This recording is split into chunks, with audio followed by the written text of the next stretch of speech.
இருள், சுற்றிலும் தண்ணீர்.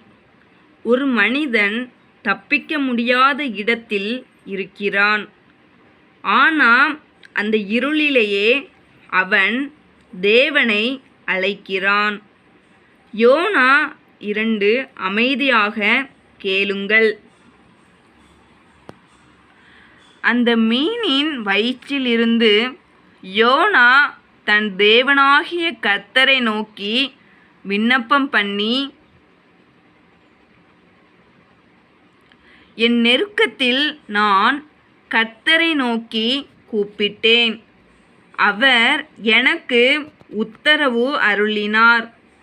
நான் பாதாளத்தின் வயிற்றிலிருந்து கூக்குரலிட்டேன். நீர் என் சத்தத்தை கேட்டீர்.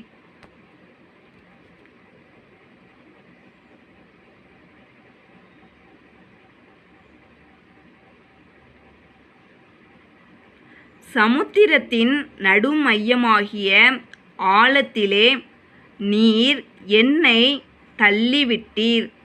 நீரோட்டம் என்னை சூழ்ந்து கொண்டது. உம்முடைய வெள்ளங்களும் அலைகளும் எல்லாம் என்மேல் புரண்டது.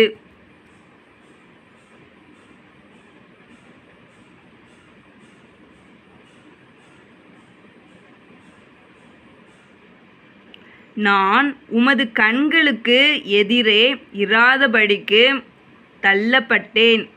ஆகிலும் இன்னமும் உம்முடைய பரிசுத்த ஆலயத்தை நோக்குவேன் என்றேன்.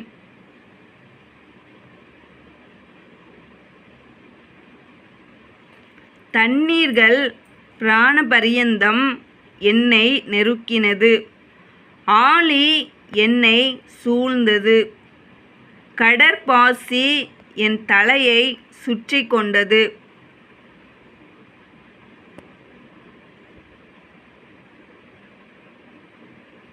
பர்வதங்களின் அடிவாரங்கள் பரியந்தமும் இறங்கினேன். பூமியின் தாழ்பாள்கள் என்றென்றைக்கும் என்னை அடைக்கிறதாயிருந்தது. ஆனாலும் என் தேவனாகிய கர்த்தாவே, நீர் என் பிராணனை அழிவுக்கு தப்புவித்தீர்.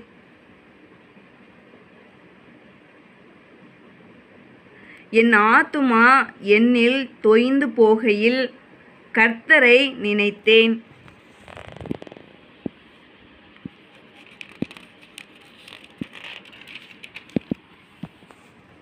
அப்பொழுது என் விண்ணப்பம் உமது பரிசுத்த ஆலயத்திலே உம்மிடத்தில் வந்து சேர்ந்தது.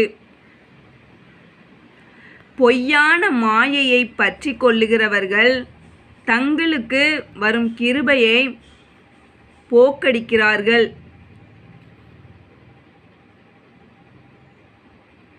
நானோவெனில் துதியின் சத்தத்தோடே உமக்கு பலியிடுவேன். நான் பண்ணின பொருத்தனையை செலுத்துவேன். இரட்சிப்பு கர்த்தருடையது என்றான். கர்த்தர் மீனுக்கு கட்டளையிட்டார். அது யோனாவை கரையிலே கக்கிவிட்டது. ஆமேன். யோனா இருளில் இருந்தாலும் தேவனை அழைத்தார். தேவன் அவனை கேட்டார். இந்த வாசிப்பு உங்களுக்கு உதவி இருந்தால் ஆமேன் என்று கமெண்ட் செய்யுங்கள். Like and share and subscribe செய்யுங்கள். ஜீவ வார்த்தை. மேலும் டிஸ்கிரிப்ஷன் முதல் வரியில் இருக்கும் ஏசாயா 54 லிங்கை வாசிக்க மறக்காதீர்கள்.